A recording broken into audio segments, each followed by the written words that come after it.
dedicado ao turismo. Afinal, o que é o turismo? O turismo é um conjunto de atividades relacionadas com viajantes que se deslocam com o objetivo de se distraírem e de se instruírem ou de instruírem o espírito, o que é fundamental. Nosso comentador oficial de turismo, para conversarmos, julgo que tínhamos que encontrar alguém que estivesse ligado à animação turística, e nada melhor do que um diretor de animação turística, que a partir de hoje é o nosso comentador de turismo, José Pedro Calheiros, a quem eu saúdo, é mais um elemento desta equipa, e vamos falar de turismo. Vamos falar de turismo. Boa noite, Policarpo. Boa noite, ouvintes da Rádio Voz de Setúbal.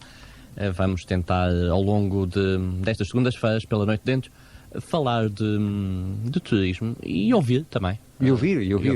Não vai ser o caso de hoje, mas vamos ouvir algumas pessoas a falar em turismo, até porque esta zona, julgo que é uma zona importante.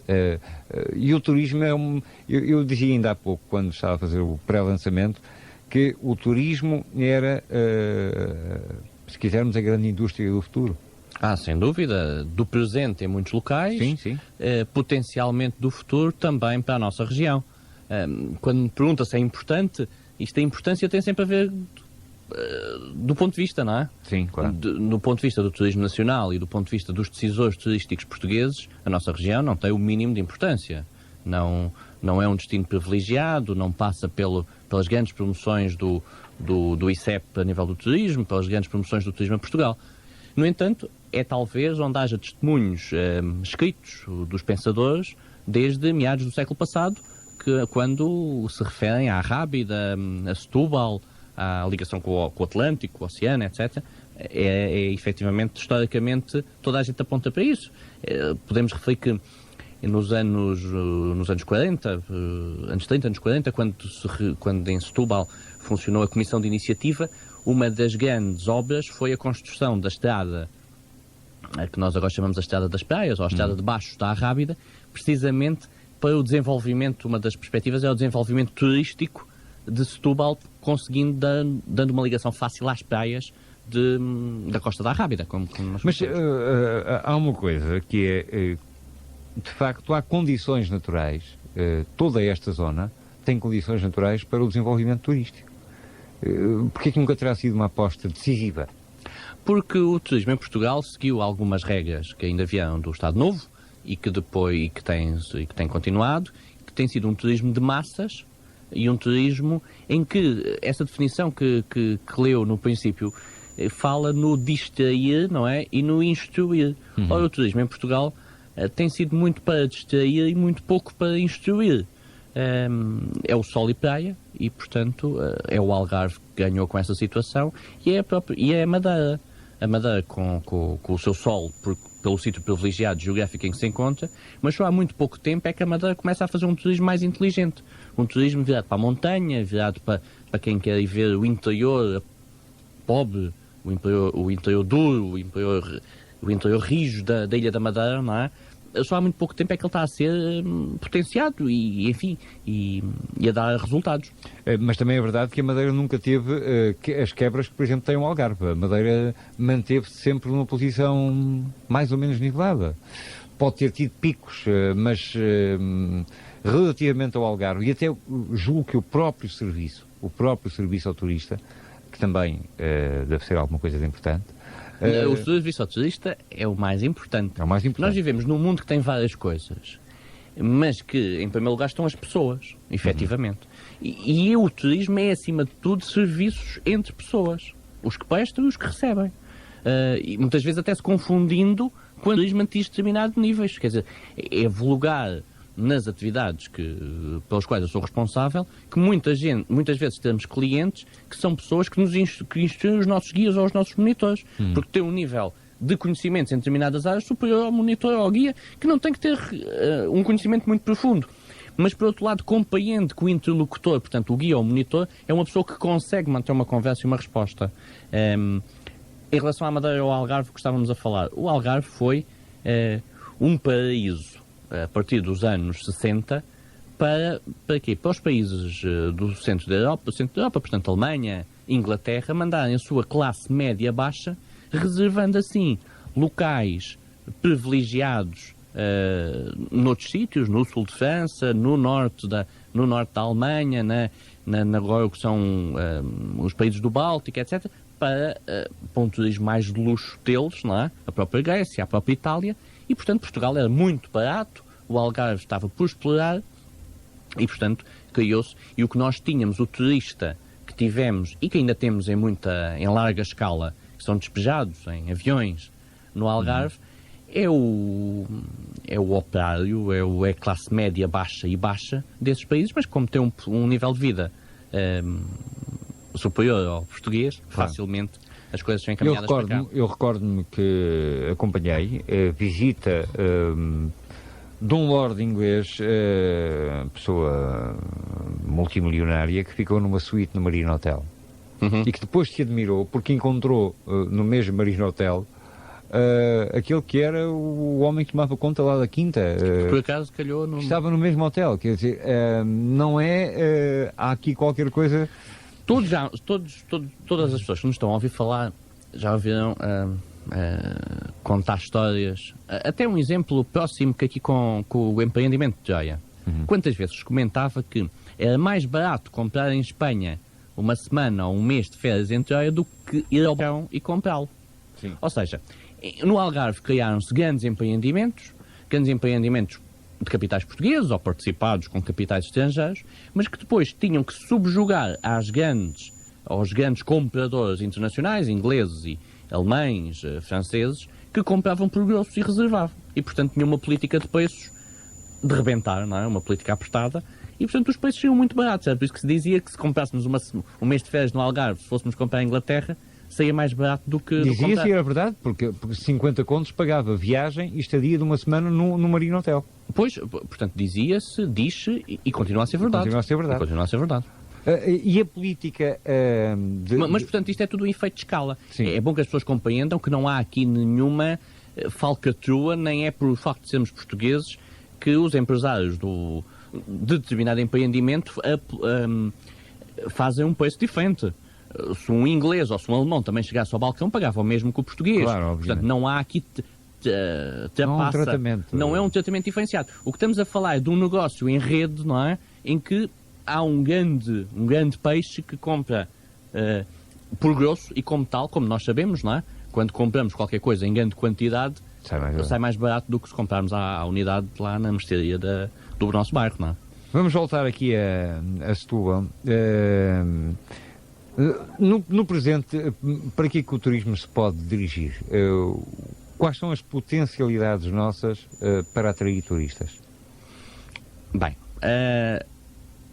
a definição Costa Azul, começaríamos talvez por aí. A definição Costa Azul, exato. A definição Costa Azul, que é um nome, na minha opinião, simpático e muito bem escolhido e muito bem conseguido, porque está ligado ao Rio Azul, está ligado à costa, por assim dizer, costa, mar Atlântico. Para quem talvez não tenha bem os contornos geográficos, corresponde ao que é atualmente o distrito de Setúbal. Portanto, desde a faixa ribeirinha que se estende da costa da Capicã a Alcochete, e descendo por aqui fora toda a península de Setúbal e apanhando os 4 concelhos, Alcácer do Sal, Grândola, Santiago do Cacém e Sines. Isto é Costa Azul. Diversa, não é? Situações muito diferentes. E não é, obviamente, não há possibilidade de um turismo de massas, um turismo de despejar gente. Vocês, todos nós, sabemos o que é Figueirinha, ou o que é Galapos, ou o que é a Praia da Arrábida. Ontem, por exemplo, eu não estive lá, mas suponho que estariam bastante cheias, só quase com os residentes de Setúbal e arredores. E, portanto, não há possibilidades desse despejo em sítios como Palma de Maiorca, ou como Torremolinos, ou Benidorm, ou qualquer desse tipo, ou alguns sítios do Algarve, onde a extensão do areal e os hotéis estão pegados à praia, não é? Exato. Portanto, a pessoa desce do hotel, está na praia e depois sobe ao hotel. Não é isso que se pretende. E, portanto, a alternativa a isso é um turismo elitizado. Quando dizemos isto, quando falamos em elites, é preciso esclarecer que não há aqui ninguém deve ser posto à margem, obviamente, mas é pessoas que devem ter um interesse especial por determinados tipos de turismo.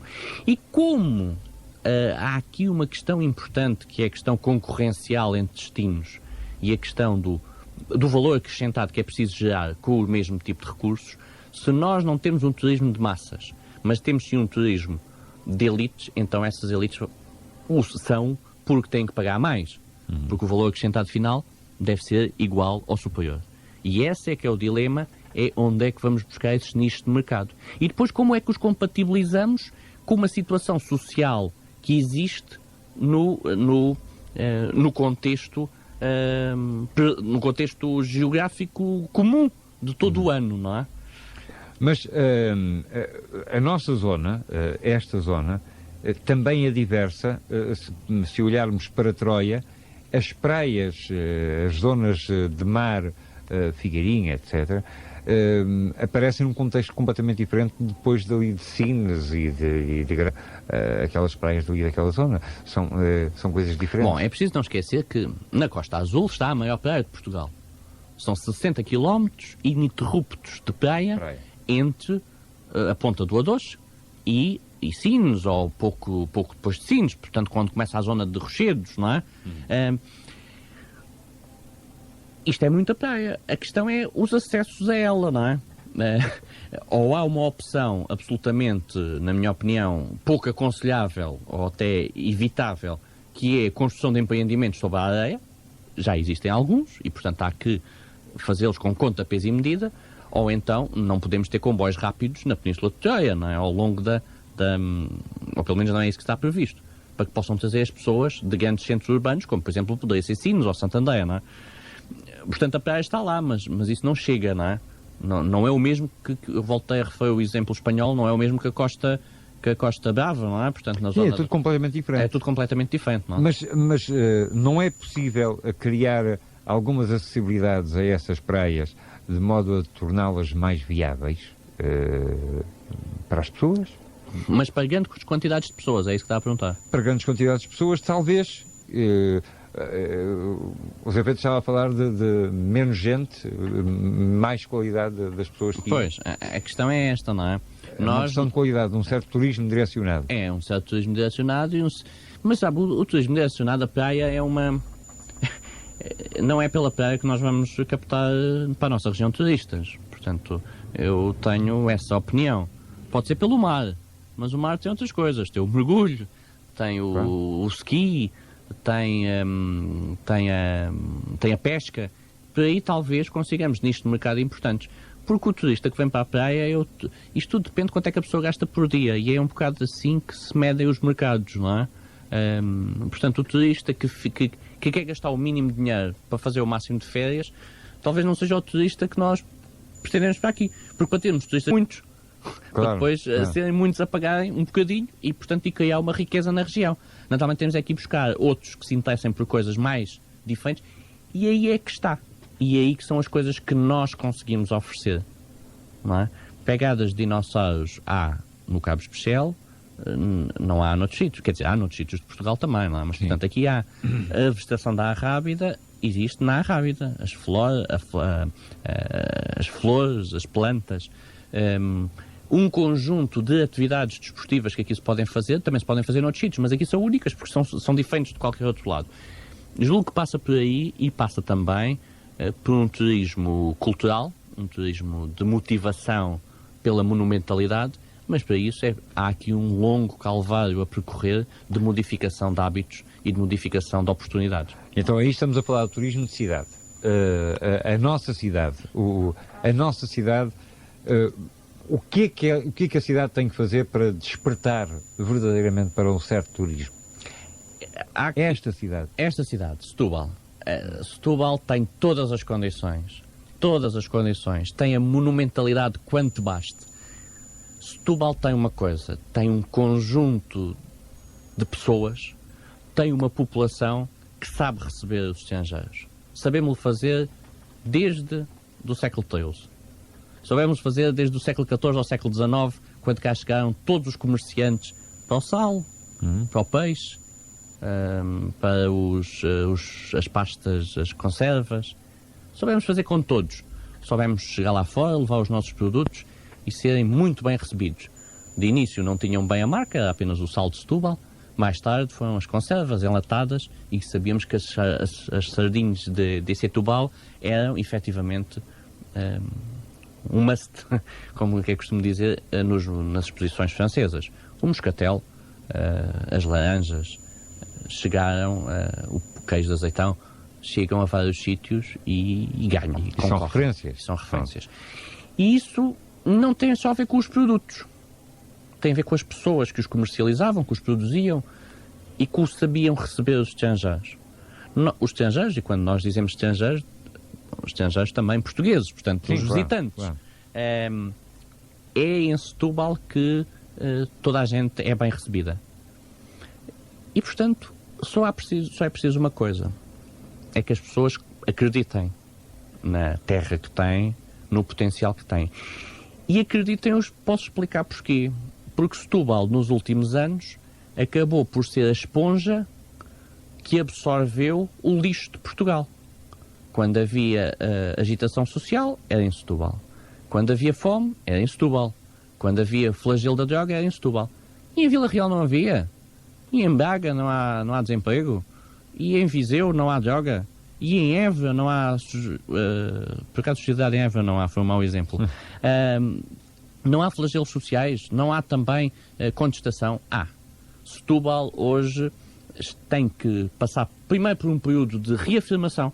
As pessoas têm que tornar a acreditar na sua terra, tornar a acreditar em si, em conjunto, e dizer, nós somos os melhores. Podíamos dizer, nós somos muito bons, mas nós somos os melhores. Porque isto é meio caminho andado, não é? Para receber de braços abertos quem nos visita. Não temos vergonha. Os setubalenses, dá-me a ideia que têm um bocadinho, e eu sou... Tem complexo ainda. Estava a perguntar a mim? Sim. Se tem complexos? Não, se o setubalense tem complexo, ainda nesse... de afirmação, nós somos capazes, nós temos qualidade, nós... Há 10 anos havia o Hotel Esperança para receber turistas e Troia. Está bem, mas agora nós temos... mas agora nós temos uma quantidade de hotéis, mas também continuamos a não ter turistas. Quer dizer... Nós, por exemplo, neste momento temos hotéis cheios, mas são turistas de passagem. Quer dizer, este é o engano da Expo. É óbvio que os hotéis faturam. É óbvio, então se estão cheios, faturam. Mas também, porquê o boom dos hotéis em Setúbal? Portanto, as pessoas têm que pensar isto. Os investidores que investiram em hotéis residenciais, albergarias, e digo-vos que conheço todos eles, e não consigo achar nenhum que se diga assim, não vá para este sítio. São todos excelentes, com profissionais ótimos, com diretores dinâmicos. Portanto, tudo o que conheço na realidade setubalense, temos casas desde do 4 estrelas, ou desde a pousada de São Filipe, digamos, até às residenciais mais simples e de preços mais económicos, excelentes profissionais. Mas há que analisar porquê. Porquê que é isto? Mas, no fundo, não se alterou os hábitos turísticos. Não há mais turistas em Setúbal. Pois não. O que houve foi um desenvolvimento a nível da criação de postos de trabalho fixos e muitos deles precários. Quando digo precários, digo pessoas que estão cá durante algum período de tempo que necessitavam deste tipo de alojamentos. Ao contrário dos investimentos nos anos 60 e 70, dos investimentos industriais, como a Sete Nave, como a SAPEC, como essas indústrias, em que construíram os seus próprios bairros, em que os quadros superiores iam viver para casas fornecidas pelas próprias empresas, atualmente empreendimentos como a Ford Eletrónica, como a Auto Europa, como o conjunto de empresas satélites, como as empresas de novas tecnologias estão a ser instaladas na região, não vão construir bairros. Quer dizer, é impensável que a Auto Europa construísse um bairro para os engenheiros ou para os técnicos superiores de roda da fábrica, não é? Como fez a SAPEC ou como fez a Cecil no seu tempo. Portanto, essas pessoas tiveram que ficar alojadas em algum lado e, portanto, como as suas categorias profissionais e as suas ajudas de custo eram diferenciadas, portanto, teve que haver um leque de ofertas, não é? Mas, portanto, por exemplo, não há um hotel de 5 estrelas em Setúbal. É verdade. Nem há um hotel com 300 quartos em Setúbal. Ou com 400 quartos. Portanto, é isto que estamos a falar, não é? Portanto, é isto que não temos capacidade em Setúbal para receber, por exemplo, durante 3 meses ou 4, 2 aviões ou 3 aviões charters a chegarem todos os dias. Não a chegarem, mas a chegarem, seja onde for, ou se pensarmos em Rio Frio, por exemplo. Se pensarmos em Rio Frio, é óbvio que o aeroporto em Rio Frio é importantíssimo para o desenvolvimento da região. Mas o argumento de que chegar de Lisboa a Setúbal era difícil, com a ponte Vasco da Gama, as coisas modificaram-se. Portanto, Nós levamos... Aliás, o próprio aeroporto é mais fácil, o acesso é muito mais rápido, porque... Do atual aeroporto da Portela. Sim, Portanto, sim. quer dizer, das portagens da ponte a Setúbal são num autocarro, não é? Portanto, num autocarro, não estamos a falar num carro de corrida, são 40 minutos, portanto, é rolar, não é? Não é problemático. Naturalmente, se tiver que entrar no meio de Lisboa a determinadas horas, para chegar ao Hotel Roma leva quase o mesmo tempo, eventualmente, não é? É verdade, é verdade. Portanto, nesta altura não Portanto, há... esse argumento, o aeroporto em Rio Frio é, efetivamente, uma discussão importante, claro, e uma luta de todos nós. Mas não vamos estar como ao bocage à espera da última moda, nem dizer o aeroporto em Rio Frio é que salvará a região. Porque quando ele for decidido fazer em Rio Frio e quando for feito, já há de haver outra coisa. Não, o que vai salvar agora vai ser uma pista de aterragem de naves espaciais que vai ser feita em Évora e, portanto, isso é que vai... Portanto, não podemos estar como aos nossos ilustres. O que é que Troia... Nós estamos hoje a abordar aqui, estamos a saltar muitas coisas. Sim, hoje, digamos que hoje é uma conversa... É uma espécie de apresentação para que as pessoas se sentirem também interessadas nisto. E, aliás, no próximo programa os nossos ouvintes poderão participar e poderão dar a sua opinião relativamente a estas questões que aqui vão ser conversadas. Mas as novas perspectivas que Troia nos pode oferecer são boas perspectivas? Olha, não sei. Não sei. O que se passa entre este ano e este verão é um caso perfeitamente singular e único. Portanto, como sabemos, a Sonai comprou o empreendimento e, portanto, e funciona como alojamento de um contrato que fez para alojamento de visitantes para a Expo 98. No entanto, o que tenho lido aí na comunicação social local e tenho-me apercebido até na noite que temos em Setúbal, que é uma noite agitada, não se vê estrangeiros. Portanto, os bares estão com as mesmas pessoas que estão na semana do Natal ou que estão mascaradas no Carnaval, não é? Que somos todos nós, pessoas de Setúbal ou aqui da região. Mas aí a culpa não é de Troia, porque estamos a falar de barcos que há ou não há, mas Setúbal tem os hotéis cheios e não há gente também cá a circular. Pois não. E portanto, quer dizer que naturalmente a cidade não está preparada. A cidade, as pessoas não estão mentalmente preparadas para o que é um boom turístico e sazonal. É preciso não esquecer.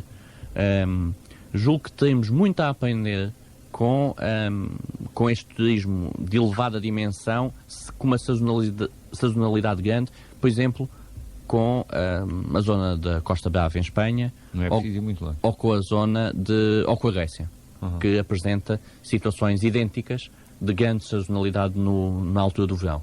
Mas se nós formos à noite de Setúbal, ela está cheia. Mas está cheia com as mesmas pessoas de sempre. Sim, claro. Está cheia com as mesmas pessoas, está cheia de uma certa juventude, está cheia com as mesmas pessoas e a noite de Setúbal está muito concentrada. Geograficamente. Sim. Está concentrada na Avenida Luísa Todi. Mas quer dizer, mas isso... Pronto, é a situação. Agora, é a situação. Não faltará... Essa agitação está dentro das casas, dentro. A rua... tem pessoas a beber, mais nada. A rua tem pessoas a beber e mal. Mas vamos lá ver, isto aqui é simplesmente um certo autismo das autoridades da nossa cidade. Face ao que é o turismo. Setúbal e a cidade propriamente dita esteve nos últimos 10 ou 12 anos morta do ponto de vista de desígnios turísticos. Só temos um vereador do turismo, na verdadeira acessão da palavra, há muito pouco tempo. E que está a tentar puxar um barco complexo, não é? E com aquilo que já falámos. Sim. Com aquela tal desafirmação da cidade. E isso sente-se também. Portanto, não é compreensível que uma zona nobre como a Avenida Luísa Todi, nobre de animação noturna, tenha carros a passar por ela aos sábados à noite e às sextas-feiras à noite. Era imperioso que aquela avenida se criassem alternativas e ela conseguisse estar fechada. Os bares conseguiam estender esplanadas para a rua, conseguiam pôr pessoas e, claro, isso tudo associado a um bom policiamento, a uma boa iluminação. Julgo que a iluminação é fundamental.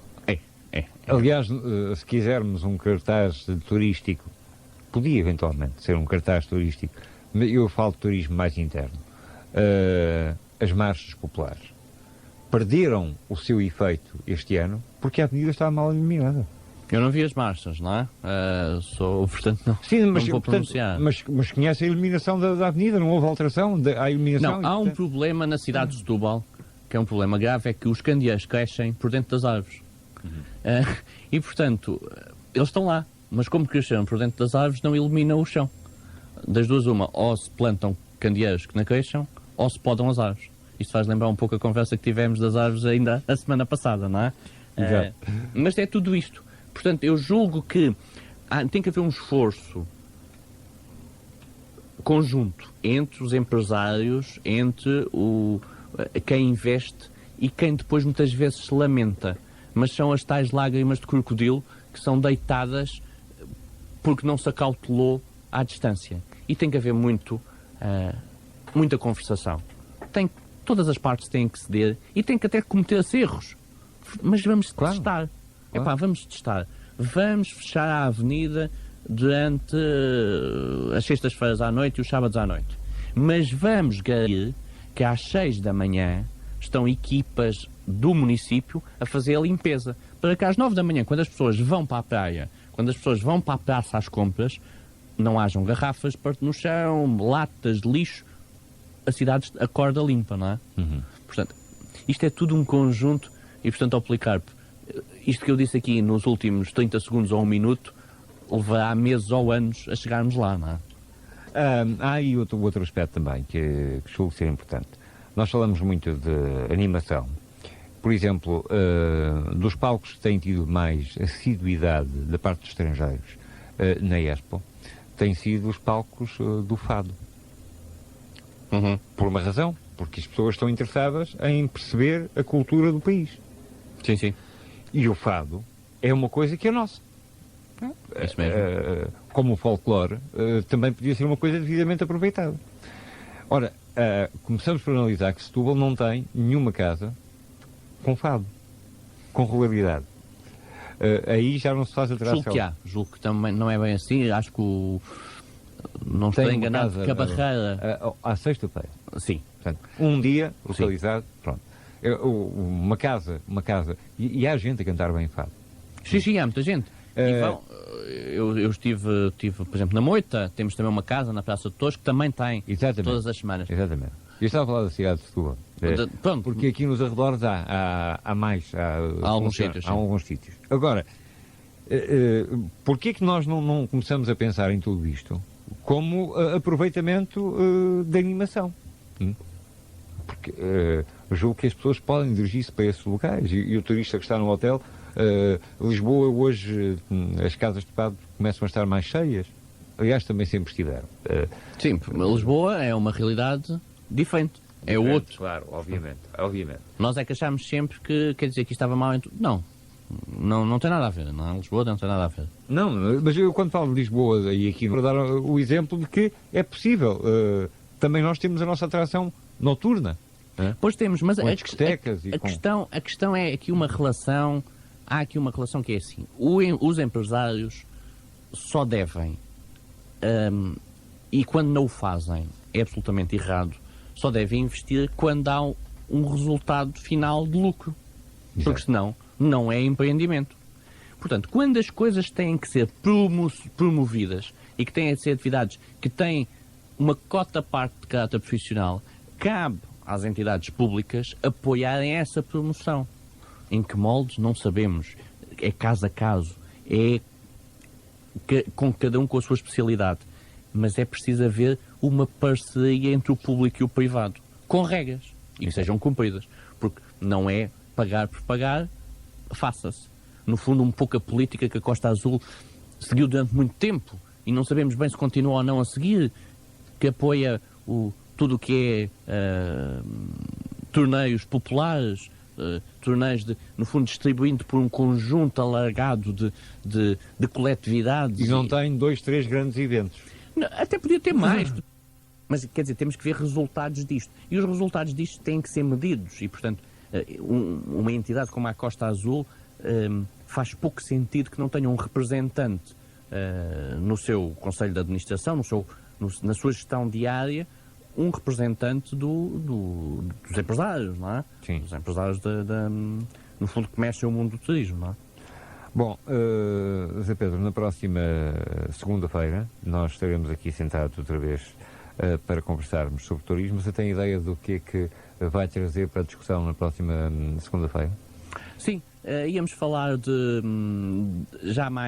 vamos especializar, íamos falar mais do que é o turismo ambiental e da relação entre o turismo ambiental ou o turismo em zonas e a defesa do ambiente. Portanto, turismo ambiental será o tema da nossa próxima emissão sobre e uma certa relação também de grande negociação e de grande diálogo que tem que ver com a defesa do meio. Portanto, os ambientalistas puros veem com muito maus olhos a palavra turismo, os agentes turísticos puros veem com muito maus olhos a palavra ambientalistas. E, portanto, vai ser esta a temática que vamos tentar abordar e falar. Isso é importante que na próxima semana o apelo seja feito também. Sim, e comecem ao outro lado da linha para ouvir algumas opiniões e para comentários. Claro. Vamos aguardar então que na próxima semana tenhamos aqui alguns dos nossos ouvintes para fazerem os seus comentários a propósito daquilo que aqui for dito. Desejo-lhe um resto de boa noite. Muito obrigado. Até para a semana.